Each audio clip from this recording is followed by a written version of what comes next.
Hi, everyone. Welcome to Office Hours. This is where we answer your tech questions every single day. We have done it for well over 1,600 days and counting. So let's get right to it. Alexander, what have we got in our queue today? First question is from Michael Vosbein in Woodstock, Georgia. I do a talk-based video podcast with 3 remote guests.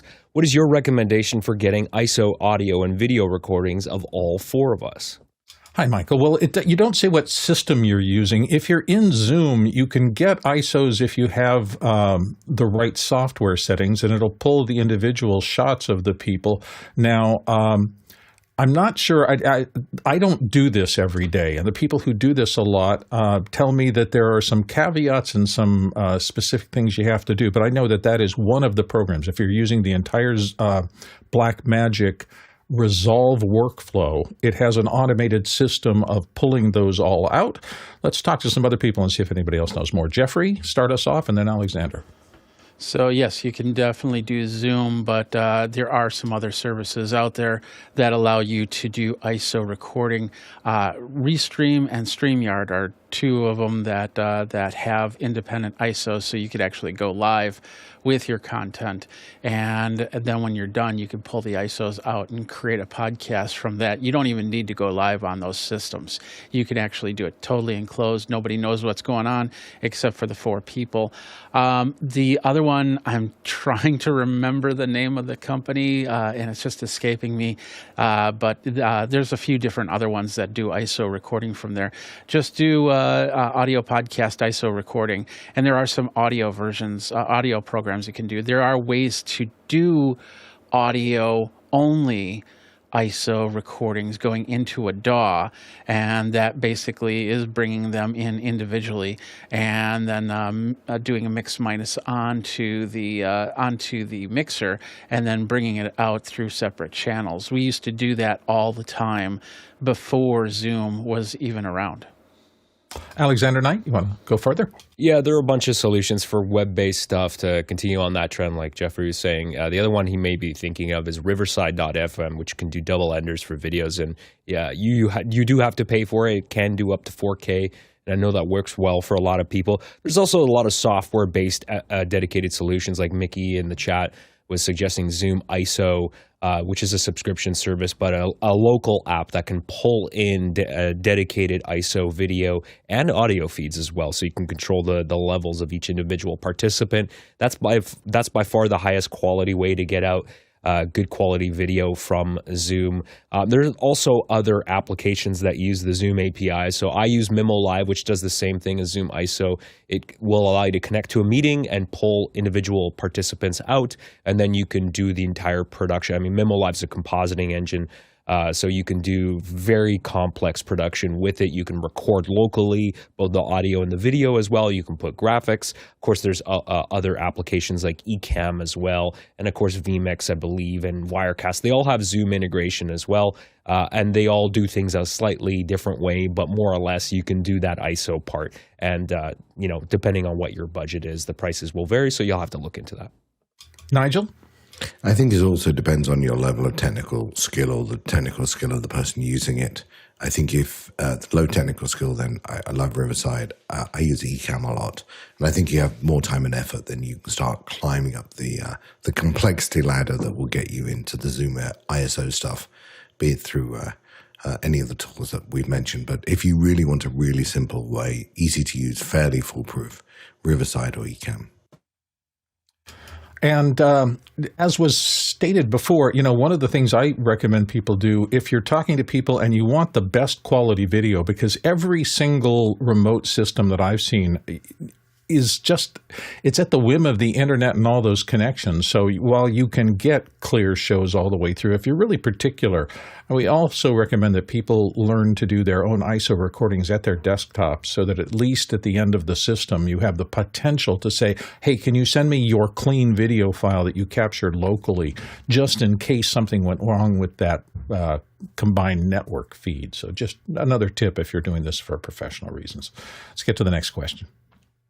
Tony Mobley in Noonan, Georgia is asking, panelists, when you're on the panel and need to share information or product, are you switching to another computer or switching on an ATEM?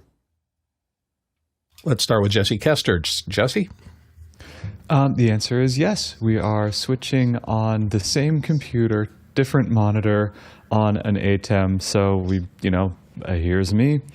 This is the same computer that we're broadcasting from, but now you're seeing just something that we're demoing. So back to the computer, ATEM on the computer. Nigel, how are you pulling this off? So almost the same answer. It is a different feed coming from a different computer. So I have two computers. One of them sort of drives my outbound communication, which is the one over here. And this one is my sort of, one over here is my work and visual stuff. So if I switch to that image, then what I've done is I've used my ATEM to switch to one of the screens attached to my other computer. And because I've got the room and the space, I found keeping the two separate makes me less confused. So the other computer, the screen is going into my ATEM. I use Mix Effect Pro. I have my Stream Deck set up with that, and I just hit that button and it comes through. Courtney. I do, like Nigel, a couple of both, actually, or Jeffrey, because I find that if I'm demoing a website or something, I just use the second screen on my main computer that is connected to Zoom, and I have my the screens to the main screen you never see here because it has my Makana and the Zoom panel up on it, and the second screen I use for highlighting stuff. That way I can just drive my mouse over and highlight stuff on that second screen if I want to. So that's handy to have. But I have a second computer. The problem arises, since that's a second output on the same computer I'm on Zoom with, the problem arises when you try and play back sound off of that screen. It doesn't come in because Zoom kind of only takes the audio from your microphone and not from that computer. So I have a second computer plugged in, which I have that I can demonstrate that has sound on it. You're not hearing it now because I don't have it turned up. But that one is that's just one of these little GMK texts. And the keyboard on it, the reason I don't use it very often is because this is the keyboard and the mouse that I'm having to use on it.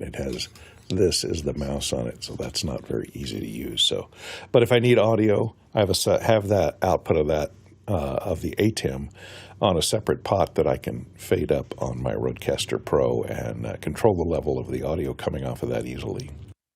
Jeffrey Powers. I do it in different ways. In the current studio configuration, I actually have VMix set up right now that's going back and forth that I can switch between cameras and switch between screens if I wanted to. But in some cases, as Courtney said, audio becomes a big issue in something like VMix, and you need to have a third-party program to bring in screen audio. But Wirecast has the ability to do it directly. And so if I know that it's going to be a situation where I got to play audio and video in shows, I might switch over to Wirecast. OBS, so basically software switchers for me. And yes, I have been known to bring in other computers, and sometimes I will do remote desktop. This is a Windows machine, of course. Remote desktop into another computer, and then call up web pages or more active tasks that need a little bit more process. So I'm not bogging down this computer with a lot of extra stuff. And for me, I have on the third bus of my ATEM switcher my iPad Pro, so it is pretty simple for me to bring in external content from that. I did note that just, I think a couple of days ago, Apple in the new operating system pushed a improvement to Sidecar, which is their program that will automatically link your iPad to your Mac. And now you can rotate. One of the things that I've always felt a little bit frustrated is that the old system of direct Sidecar connection, which I used to use a lot, particularly when I was on the train going back and forth to Los Angeles a lot, it would become my secondary monitor that I could use with Final Cut to edit while I was traveling. Now you can turn them vertically and it will understand that and read that, which I think is going to make it even more useful to me when I'm in that kind of mode. But for me, it's just an iPad Pro coming out of an Apple Lightning to HDMI. I guess now it would be a USB-C to HDMI adapter, and it works really smoothly and easily. Next question. From the QR code, Onell in Atlanta is asking, given that spatial video is taking off with various brands releasing stereoscopic 3D 180 cameras and lenses, would we see applications to add overlay graphics in immersive videos soon, i.e. lower thirds or video burns? Jesse, start us out. Oh, yeah. As the market grows, we will definitely see more of this. I think what will be revealed over time is that simple is best, and it'll end up being, just normal names as lower thirds, perhaps a little bit extracted from the 3D image that you're looking at, but anyone that's going for big 3D whooshes and lasers and everything on their lower thirds will find that it doesn't play. Thick lasers. That's an interesting idea. Courtney Gooden. Yeah, I kind of agree with Jesse. Anything that's 3D tricky, like coming at you, just like the whole 3D tricks from the 50s, with the person with the sword that's throwing it right at the camera. It's going right between your eyes in the movie theater. That becomes cliche. And speaking of cliche, that is why they won't be developing any new tools, because 3D and 180 degree cameras are not new. They're on 3D is probably on its fourth generation here for over the last 50 years or 60 years, and 180 degree video. Well, 360 degree video was around in the form of film with the Circle 360 at Disneyland. Remember that? So it's been around for many time. These are fairly complete platforms. It hasn't been computer-based in the past, but I don't think they're developing a whole lot of new tools for this because it hasn't been taking off, as some people say. It's been dabbled in. Let's go to our next question. Roscoe Jones, Madison, Indiana. Is it too early to critique election coverage? What do you think of this simple set? Location, lighting, camera angles, slider, miking, budget? And there's a link there to a YouTube video. Nigel, did you take a look? I did take a look, and it's called, I think, The Rest is Politics. So The Rest is a brand owned by Goalhanger Podcasting out of the UK. Goalhanger Podcasting was started by Gary Lineker, who ironically was the captain of the English football team in one of its great times, thus Goalhanger. Man not very tall, the man who stood on the back of my heel once, but we'll forgive him for that. So Goalhanger has created a whole series of podcasting. The rest is politics, the rest is entertainment, the rest is football, things like that. And they are audio podcasts, and they film them because they want to put them on people watch them that way. My favorite of them is actually The Rest is Entertainment. If you can ignore the slightly pompous nature of the two people who host it, they are British, so that's maybe acceptable in some cases. But I'm British, I'm American, but Understood. But they're two very interesting people. But in fact, and I think in the last episode or the episode before, they talked about the fact that they keep it very simple. It's an audio podcast, but people do like to watch it, so they video it. So I wouldn't draw any great state from this other than it's representative from the club that it comes from, which is the Goalhanging Podcast Group.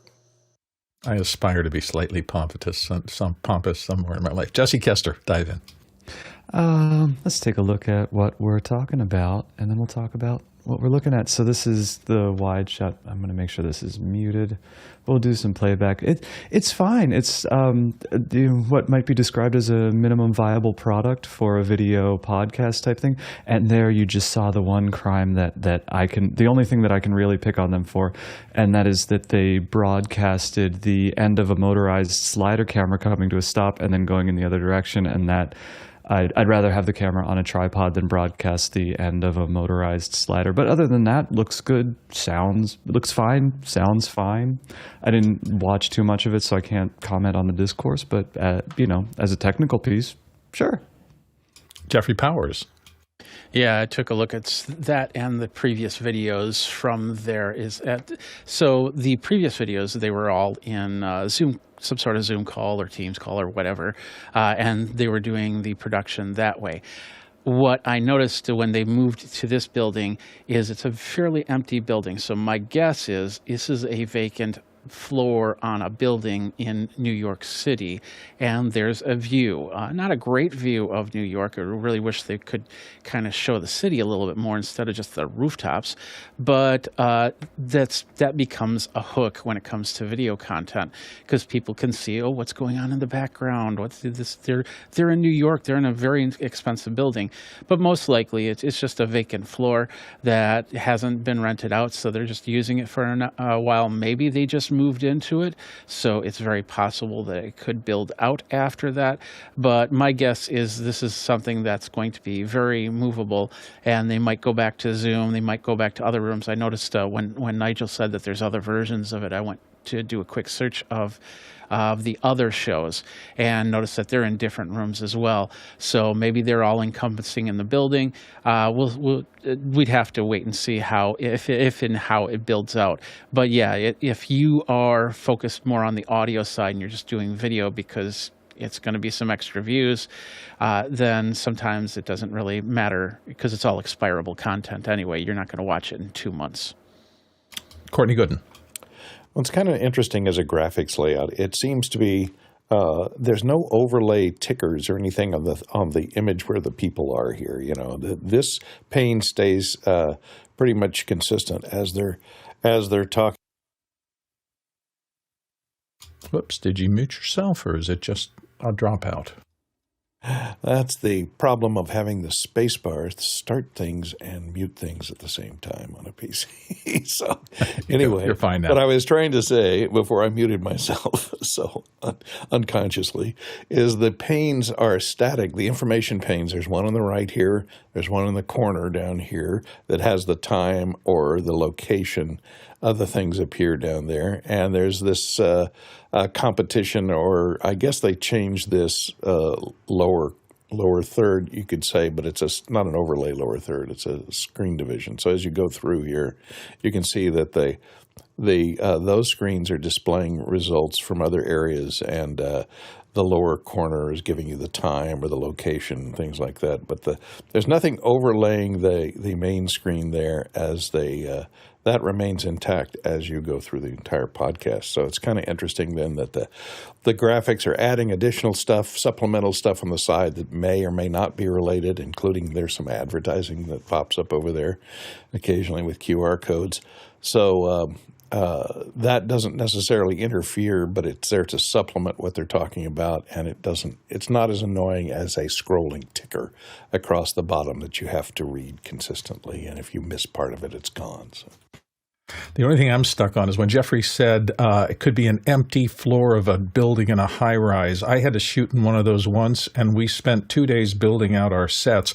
When we struck and I came back from that shoot, all of my equipment was absolutely filthy, and as I looked at it, I realized it was drywall dust. They must have built out one section of the floor. You know, most of these high-rise things, the floors are completely open when they finish the construction. There's no walls, nothing to stop dust particles. So my assumption is they first started to build out offices, the drywall tapers came in and sanded everything down. That stuff went everywhere.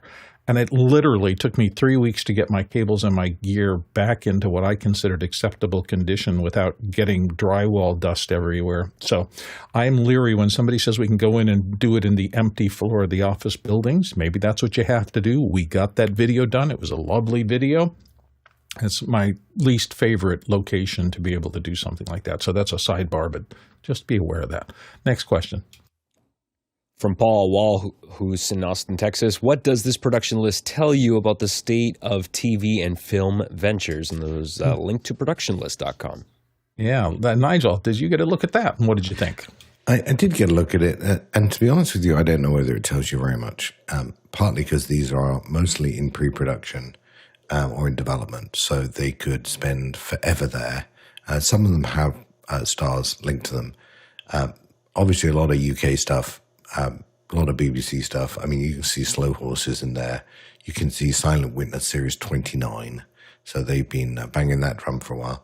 I mean, the other thing is, really, do we need to redo Highlander? Enough. Stop. Just leave it alone. I mean, even James Carville, who's attached to it, I don't know.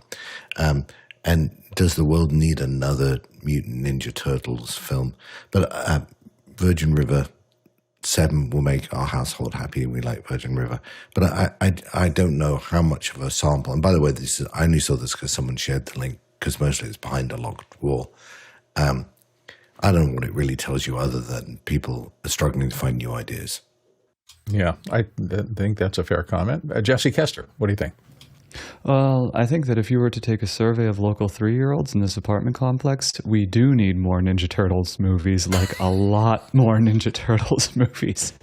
Let's take a look at what we're talking about, and then we'll talk about what we're looking at. So this is the production list. And what it is a website where you can, for the low price of $60 a month, get information about what's going into production. We can take a look at some of these latest announcements. They publish a weekly production list, and you can be interested in Wuthering Heights. And you click on that, and the name of the production company is blanked out, and the email to that production company is blanked out. But if you were to, pay their low price of $60 a month, you could get the name and the email address of the production company. The testimonials are rolling in. You should know about Production List. I landed a couple of film jobs that I wouldn't have known about otherwise. File this under A Fool and his money are soon parted. This is, if you want to be working, you build your network, you get the jobs from the recommendations after you do a job well with someone. This isn't the way to crack into the industry. This is a scam. Directed at people who are dreaming. This is aspirational exploitation. You could get pretty much all the information from a combination of Google and a subscription to Variety, and Variety's less than $200 a year. So, fool and his money. Courtney Gooden. As was said, I used to subscribe to Daily Variety. Remember Daily Variety? Yeah, long gone. But every Friday, Daily Variety would produce a list like this, filming in the future and now filming, which would show the name of the film, the actors, the producers, the production company, and who was in what of the key positions that had been assigned. So you could use this to see in films in the future. I would always look and dream about calling that production company if they had not hired a sound mixer and putting in my name for the sound mixer. But by the time when Variety was published on a daily basis, this was fairly timely and served some purpose. But now that it's published on a weekly basis, it's kind of useless, because by the time that publication is printed and rolls around and delivered to your front doorstep, all of those positions have been taken. So this service, which is basically they took that filming in the future information and posted it online for you to subscribe to for a large price per month, which is much more expensive than the Variety or Hollywood Reporter subscription. So this information is available elsewhere. I'm not sure how they gather it, or whether the studios or production companies produce it, or if they're collecting money from those major production facilities to publish it. Perhaps, but I'm not sure how they're aggregating this information. And these days, with them cutting back everywhere, it may be automated somehow. And if you don't put your name on this list to provide that information to these list publishers, your information is not going to appear. And maybe if Paul subscribed to it, it would show that 90% of the things that are now in production are reality shows or something, or programs that don't require crews or AI. Maybe that's what he's trying to talk about. Alexander Knight. I'll be brief because I could yell at the camera for an hour about this. There's a trend, and it's very clear that Hollywood likes to play it safe, and they like to. They don't really like to do a lot of more risky content, and so they like to focus on a lot of superhero stuff, a lot of IP stuff, a lot of sequels, a lot of reboots, and frankly, and I'm a comic book nerd. I grew up with comic books. I love comic books, but I'm so tired of it, and I've decided to vote with my dollars. I don't want to see superhero stuff. I don't want to see Star Wars stuff. I'm actually paying a lot more attention to independent film companies and smaller budget stuff that focus more on characters and story rather than spectacle. I love what A24 Films is doing. I just saw The Substance, by the way. That's an incredible movie. So I can see the trends, and I'm not really particularly interested in where it's going. Let's go to our next question. This one's from Funsok Dorji. Hi, panelists. Would you recommend bringing your own audio mixers and microphones to a production to avoid issues like humming sounds from the venue sound system, especially when there's only one speaker? And what should be kept in mind? Jesse Kester's going to start us off. Jesse? We always, when we're doing a production and a live venue or something like that, we always bring enough that we can get the job finished, even if nothing in the house works. We go in and kind of see what they have in their house system and what we can apply to our own pipeline. And if it works and it's good equipment, we will integrate it into our own pipeline. But if it just isn't a proper fit for how we produce, we need to have enough stuff on location to get the job done. So it's a combination of A and B there. Jeffrey Powers, excuse me. I am Jesse Powers. It really is a depends situation because it depends on how much you're getting paid to begin with to haul all this equipment, whether you want to deal with their equipment or if that equipment is a requirement. If there's one speaker in that room, the first question I would ask is, why is there only one speaker in that room?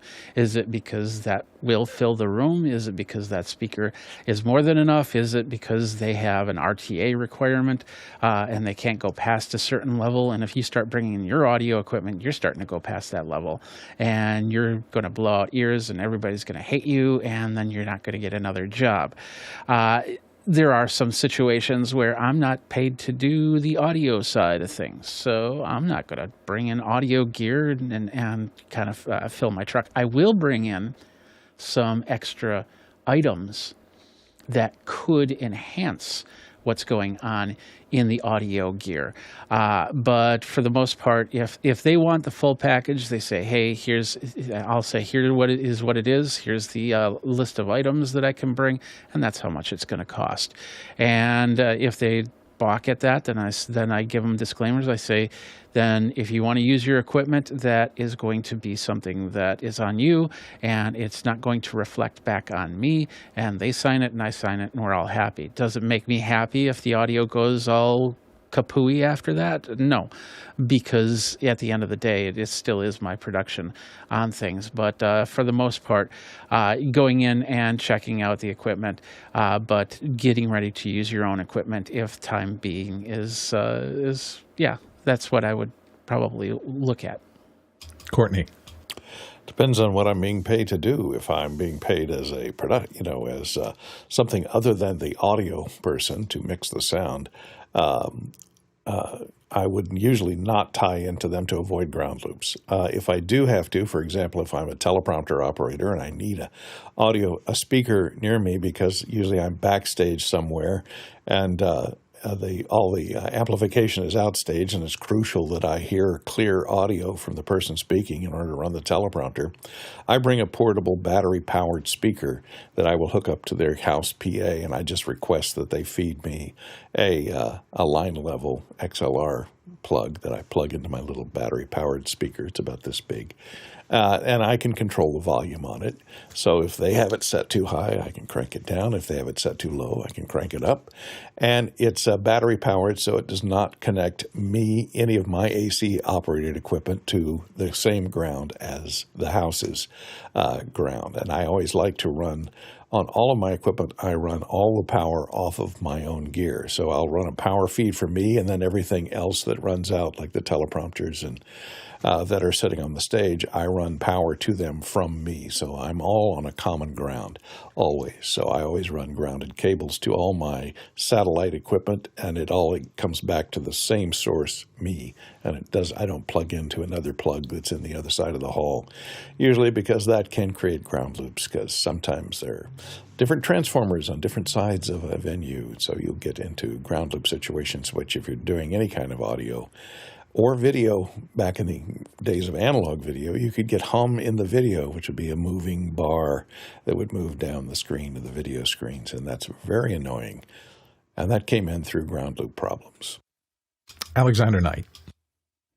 Yeah, I like reproducibility and using gear that I know and trust. So if someone's going to pay me to do a gig, unless I can, unless they say, well, we're hiring this backline company and they're providing the gear, if I can spec it or I know at least what I'm going to get, then I'll do it. But in almost every single circumstance, somebody's told me, oh, there's a house system, don't worry about it.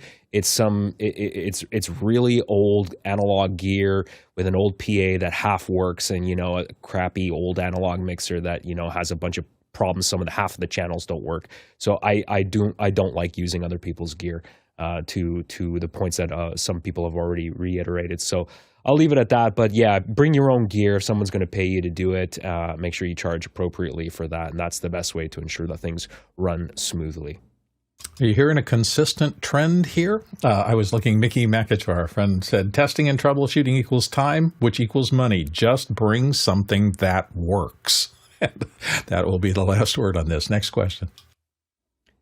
Dave Trotman in Edmonton, Canada is asking, I lost the connection to my music library in Final Cut Pro, the tab at the top left, and I'm not seeing any way to reconnect to it. Any clues or suggestions? If only we had I'll give you a that couple. Uses it. Oh, yeah, excuse me. I'll give you a couple of things. First and foremost, understand that most editing systems these days work through metadata links to other pools of data and things like that.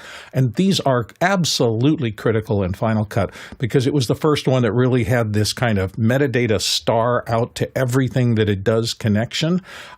So in order to get everything to connect, it has to understand in its database, in the editing software's database, where all the ancillary content is.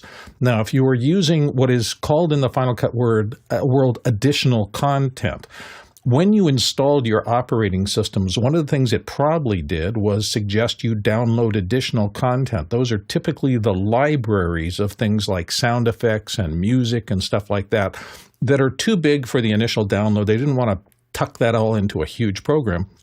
So the program and the program updater are one thing.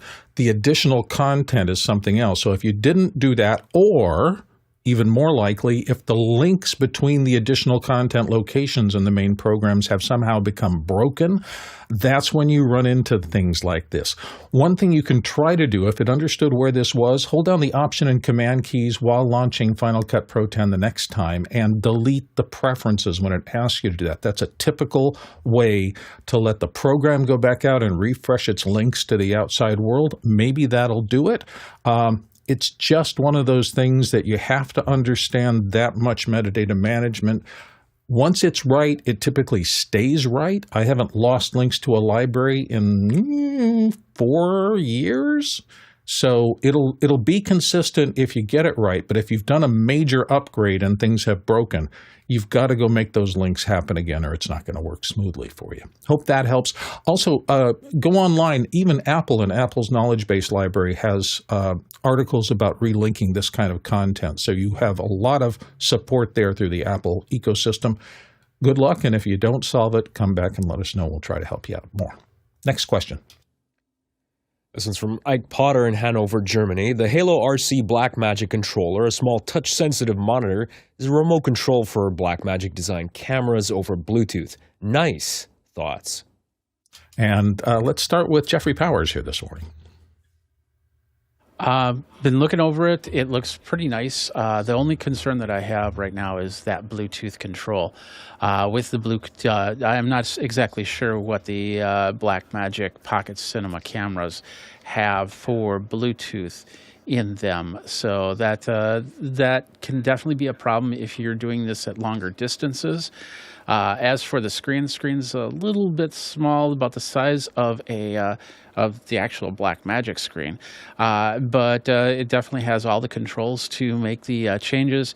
If you're doing it from afar, like let's say I have the camera in front of me and I'm controlling it from here, I definitely will need some sort of confidence monitor to see what's going on as I'm making the changes. But for the most part, the unit looks good for the price, under $100. Was it £100 or $100? I don't remember. It definitely is something that you could put into your bag easily for any type of event. Jesse Kester. Not a bad device. Let's take a quick look at it, and please forgive the construction outside. So this is what we're talking about. Is a little, pocket-sized monitor that you can control your Blackmagic camera with.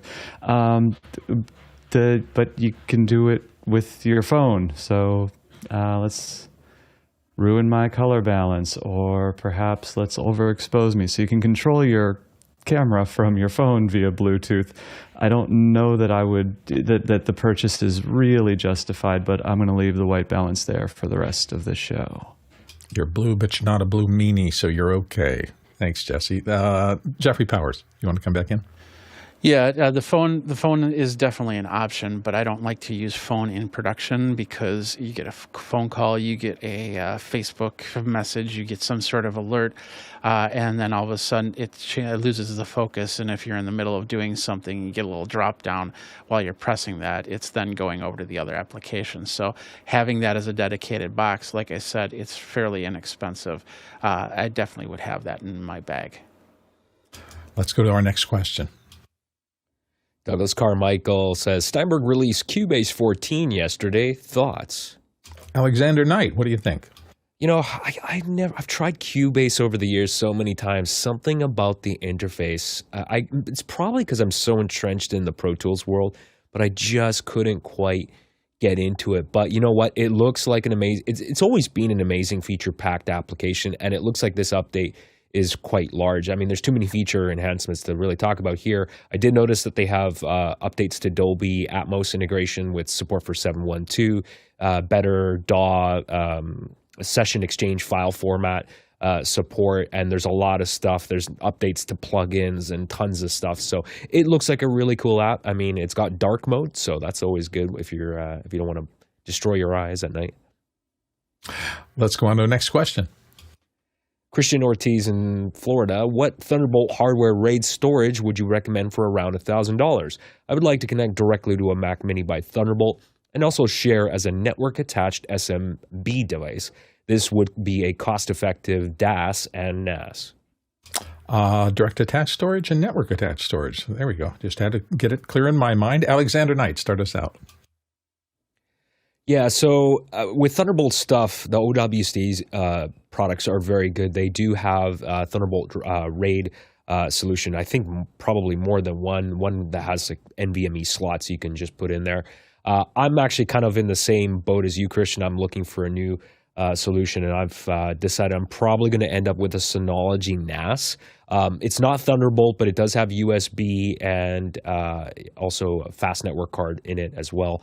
And I'm looking at a particular, I forget the model number, but it's a 5-bay system, and that looks like a pretty good storage option. And it's got a lot of built-in RAM, and you can also use, in addition to spinning hard disks, you can also use NVMe drives for extra cache, which will speed things up as well. Nigel. You may be looking at the disk, DS1522 Plus, which is the exact model that I have. You can put 10 gig connections in it. You can put memory in it. I'm very old-fashioned. There's a difference to me between DAS and NAS, and they're different because they're different. And so if what you're looking for is a great NAS solution for your home office, for your environment, then something like the 1522 Plus with all the bells and whistles in it, as fast as you want, is great. It has 4 1 gig connections into it. I find it great for around the office. Would I edit Final Cut Pro high definition pictures off it? A video? Probably not. I'd probably get a much faster direct attach piece of storage, a memory card or something, and do that, or actually onboard memory is best. So I've sort of separated my DAS and NAS. If you want a good compromise, the Synology is there. But if you're really doing high quality, high editing level, you may want to separate the two out. Jeffrey Powers. Yeah, and with DAS and NAS, the big thing is, are you going to be doing long-term storage on here, or is this just going to be project to project? So there, of course, there's a couple of different options out there. Also take a look at QNAP. Also you can actually build under $1,000. You can actually build yourself a system. Look at some of the ASUS boards that have Thunderbolt connectivity directly onto the board. You can get a couple for about $200 with some memory, with a processor. You don't need the highest custom memory and process, but priced that process. But it can definitely build the basis, and then you can put your storage in. That's the next question. How much storage do you really need? Do you need like 8 terabytes? Do you need 800 terabytes? That's all going to really depend on what you end up buying. And of course, the more storage you need, it's going to be more than $1,000 as you go from there. But I would definitely, Synology would be one place that I'd go. Also, like I said, QNAP is another good one. And then see what the enterprise people are using, because there's new ones that are popping up on a daily basis. I saw one at NAB and what was the name of that? Yugo, I think it's called. And they were doing NAS and DAS storage as well. Like the old cars, the Yugo? UGO. UGO. Oh, okay. Why UGO? I was thinking of. All right. Next question. Clive Kitchener in Souk, British Columbia, Canada. What is the office hours recommended app site method for creating QR codes? I recall something being said about not using a third-party service. Yeah, I think the question was, should you throw them up to the web or do a local app to do your QR codes? But Courtney Gooden, start us off. Well, I'll have a suggestion. Yeah, it is dangerous if you go to especially a web-based QR code generator, because it may take the QR code that you want to take the web address that you want to paste into that create that QR code, and route it through another service that may be harvesting your clicks or something, or harvesting your information. So that's why it's probably dangerous. I'm going to suggest the one that's if you use the Chrome browser, and gosh, who doesn't, that it's built in, because it's cross-platform. It's built into every Chrome browser, but they kind of bury it. So I'll show you how to get to it. If you go to the 3-dot hamburger menu up here in the right-hand corner next to where your login is, and you go down here to cast and share down here, and the secondary menu down here at the very bottom, it's create QR code, and that will create a QR code for whatever is in your URL here.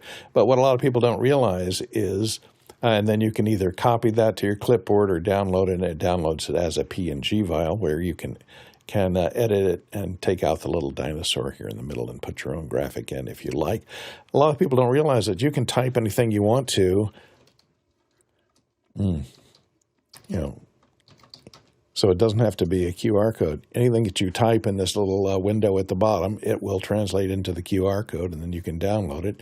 So if you just want to convey some address information, like not a web address that's going to take you to that, but your phone number, something like that, you want to encode in there, you can just type it in that little window and then download it, and you've got your own QR code. It's built into the stock version of Chrome browser. So there you have your own QR code generator. You just might have, if you don't like the little dinosaur in the middle, you'll just have to edit it and replace it with your own little logo.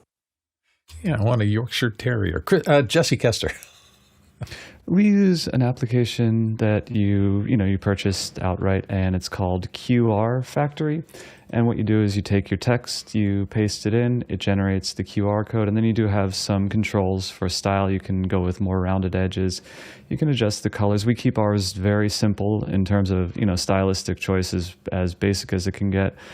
And they say reliability low, but when you go to highest, it gets much more granular, which means that it is harder to scan at a distance. So there's a bit of balancing that you want to do for where it's actually going to be. So if it's up on the screen of, in the front of a room with a bunch of people, you might want to go with a lower reliability level because it has larger blocks to scan. And if people are going to have access to the full resolution QR code at a short distance, you might go for a higher reliability. But yeah, very convenient. We love it. We don't love it. We love our family and we love our friends, but we enjoy that piece of software. Jeffrey Powers. Yeah, and just like as Courtney said, most of these QR online codes, QRs like Bitly, they'll put in a special tracker so they can give you analytics, but they're also collecting some of those analytics for themselves so they can get their sponsors going and go from there. The biggest problem is you start using some of these programs, and let's say the the website shutters, all of a sudden your QR code does not work at all. It doesn't go to anything, or might go to a different page, and that's where the problem lies with that. You have things like Bitly. If you're not looking to get some program like that, Adobe Photoshop also has a plugin that will create QR codes that will have no extra tracking or anything. What you put in is what you get. But there is also the level of security that's coming in QR codes, and we're going to start facing that as people start to really use QR codes, because you look at that mess of dots and bits and whatever, and you're not really understanding, you're not really seeing where that's going to. And so you start seeing things like Bitly will have like Bitly in the middle, little dinosaur like Courtney showed in the Chrome thing, and then you know exactly where it's coming from.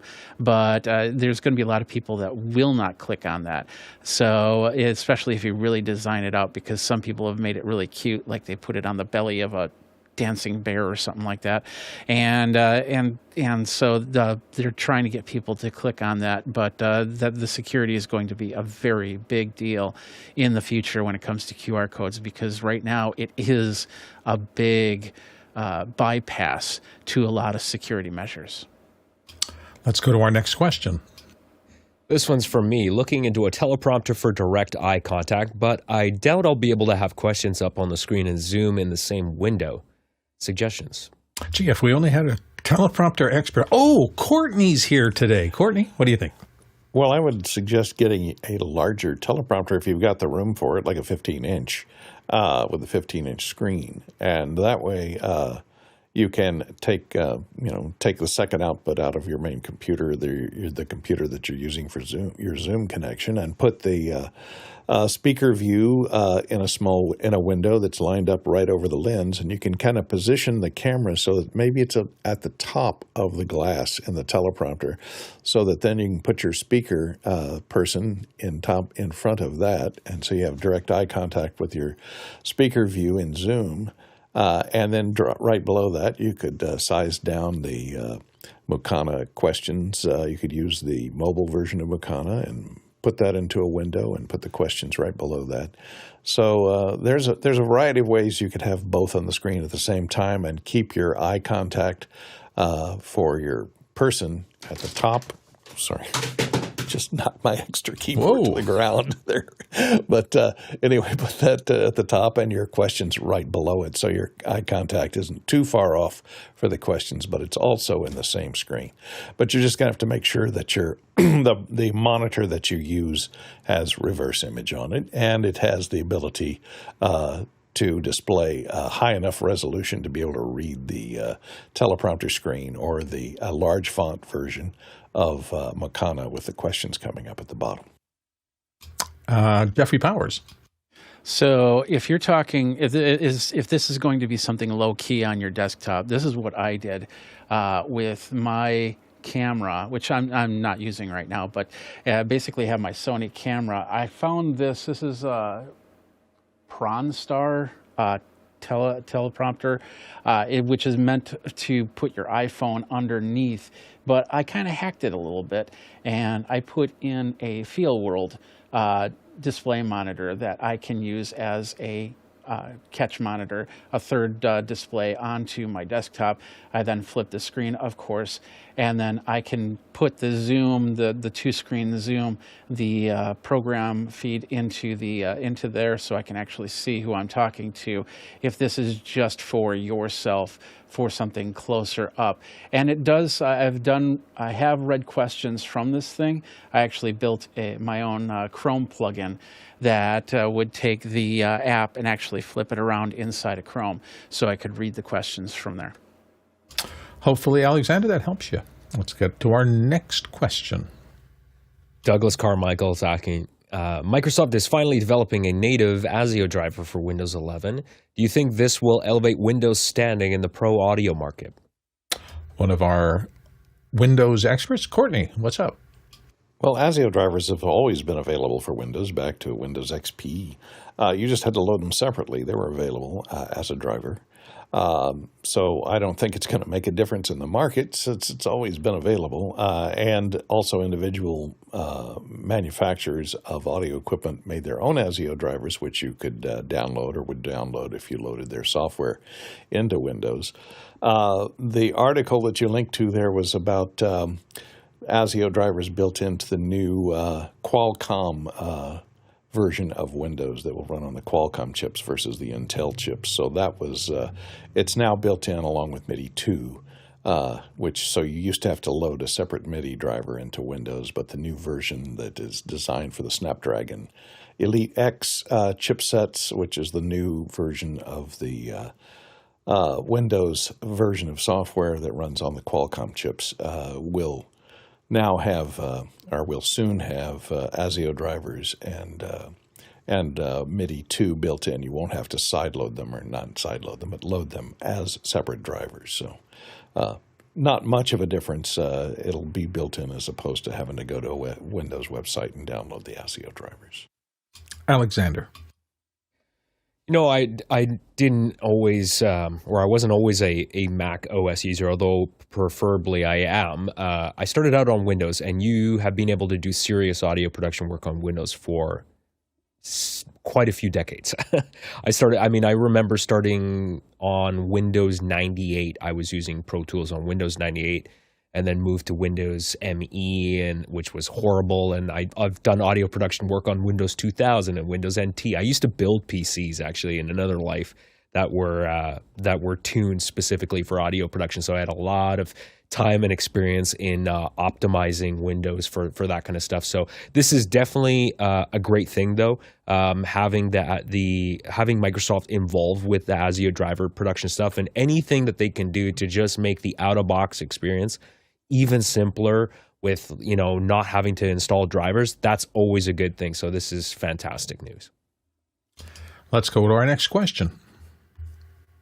Rion Smith in Trinidad, West Indies is asking, how hard is Tricaster/Viz Vectar to learn compared to the Blackmagic larger switchers, also compared to VMix? I'm not sure that there's anybody on the panel today that knows those three things directly, but I will say this. Every person learns, at least this has been my experience, every person learns different kinds of technologies at their own pace. Some people are very good with one kind of thing, but struggle with other things. I know there can be software that I look at and I go, oh, I think I understand how this works already. And other software I look at and I go, what the heck? How do I even start to find the menus? So I think it's going to be a little bit individualized here. I will say somebody posted from the back end of here, Viz University. So it looks like they have a training system in the VizRT.com community section. So you might want to just cruise through there, since that's probably going to be costless to do, and see if you kind of grok it from the start, or whether something you need to work at. Jeffrey Powers, you had some thoughts? Yeah, go online and find the manual for each of the devices that you are thinking of getting, and read through them and see what they offer. If you start to understand what they're doing, then that might be the device for you. VMix is software switching, and of course the Tricaster is more hardware switching. So there's a control panel, and that's set up, just like a broadcast, as close to a broadcast system as possible.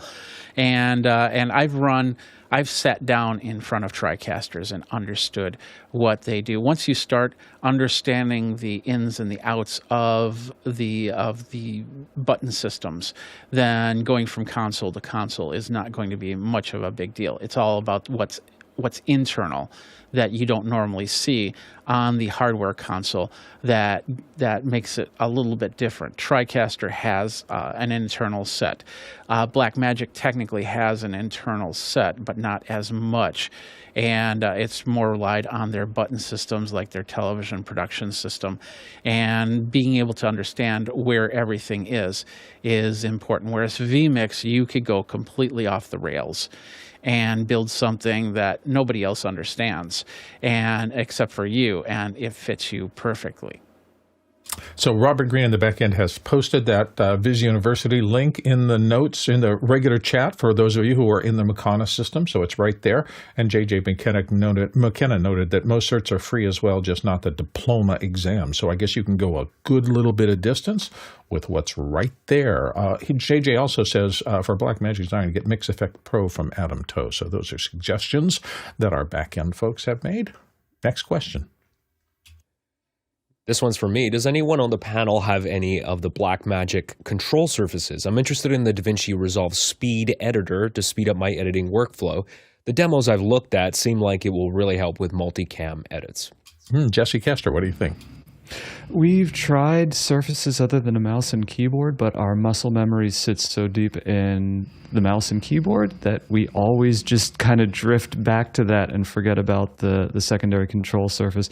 The only one that I use regularly is like a piano keyboard because it's easier to play music on that than a computer keyboard. But for everything else, if you've got your hotkeys right where you want them, it's kind of your hands just kind of get magnetized back, especially if you got 10, 15, 20 years doing it the same way. So I encourage everyone who's young to get those control surfaces and do it better and faster than I ever could with my calcified hands.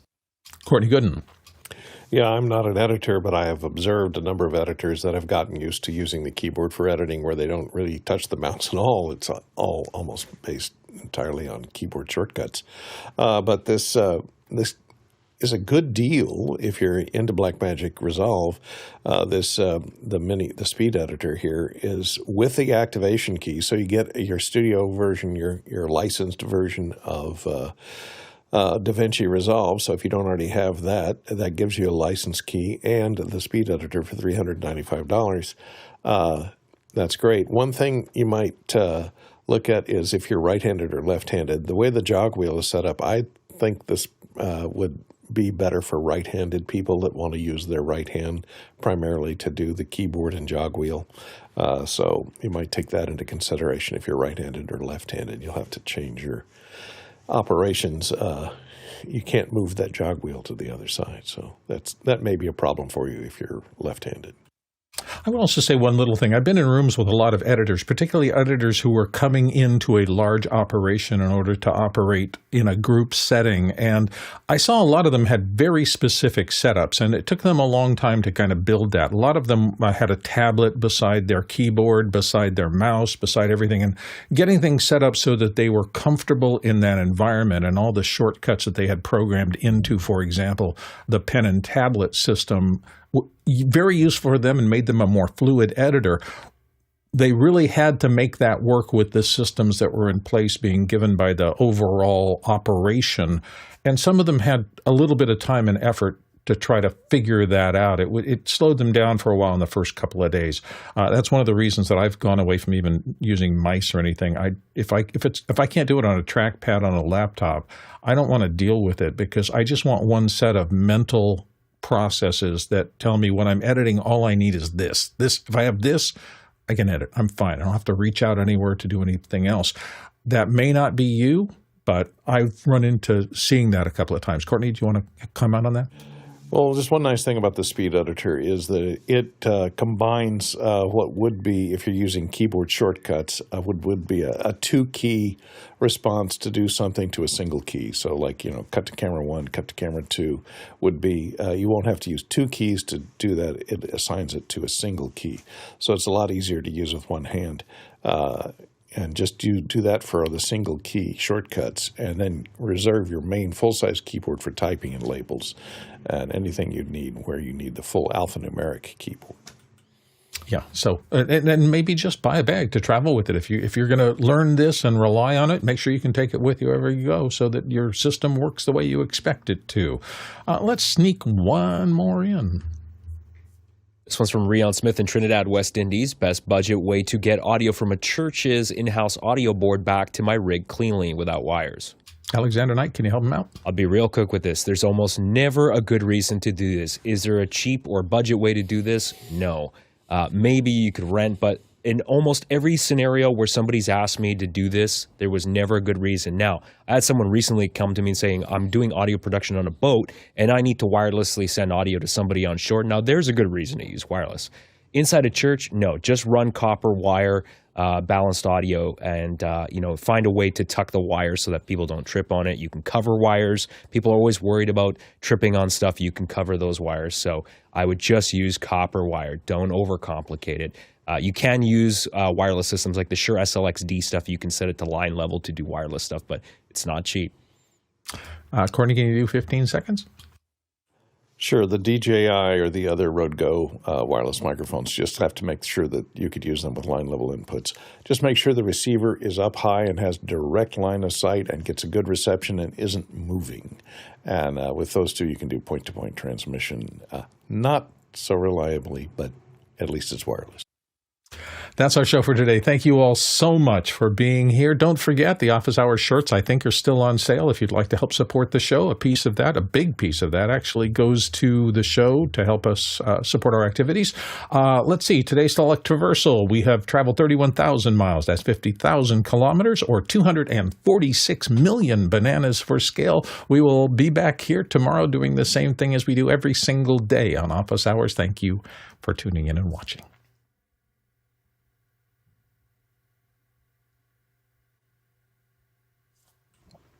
And credits are rolling. Good to see you all again. Yes. Bye-bye now. See you all. L'chaim. Good one. Is that L'chaim? To life? L'chaim? Is it that time of year again? It is. All right. Adios, everybody.